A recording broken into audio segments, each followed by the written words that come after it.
একটা প্রজন্মগত রূপান্তর কিন্তু ঘটে গেছে। এই যে রাজনৈতিক সচেতনতা তৈরি হয়েছে, এটা আমাদের লালন করতে হবে, সাস্টেইন করতে হবে, আরো এনহ্যান্স করতে হবে। এবং এখানে আমি আশা করব আজকে যারা যুব সংগঠন আছেন, যুব শক্তি আছেন এবং রাজনৈতিক দল আছেন, তারা এই স্বপ্নটাকে লালন করতে সাহায্য করবেন, সহযোগিতা করবেন। আমাদের তরুণরা যদি আশাহত হয়ে পড়ে, তাদের যদি স্বপ্ন ভঙ্গ হয়, তাহলে দেশ তীব্র একটা সংকটের মুখে পড়বে। আমরা সেই জায়গায় ফেরত যেতে চাই না।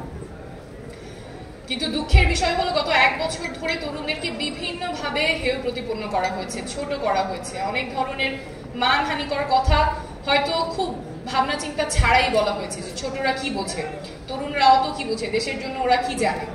কিন্তু আন্দোলনের নেতৃত্ব তরুণরাই সামনে থেকে দিয়েছে।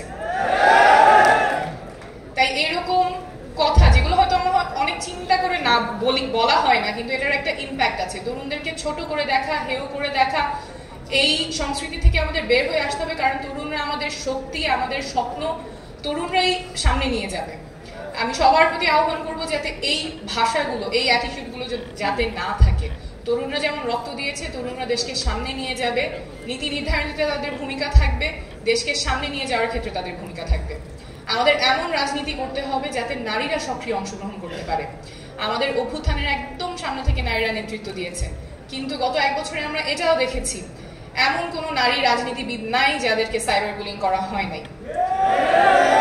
এমন কোন কটু কথা, propaganda, deepfake photo, deepfake video তৈরি করা হয় নাই যাতে তাদেরকে হেয় প্রতিপন্ন করা যায়।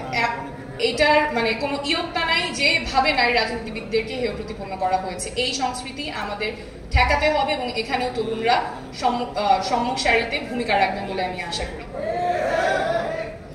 আমরা পিছু হটবো না। যেই রাজনীতিবিদদেরকে কটূক্তি করা হয়েছে, সমালোচনা করা হয়েছে এবং সাইবার বুলি করা হয়েছে, ওনারা কিন্তু মাঠ ছাড়েননি, ওনারা আছেন।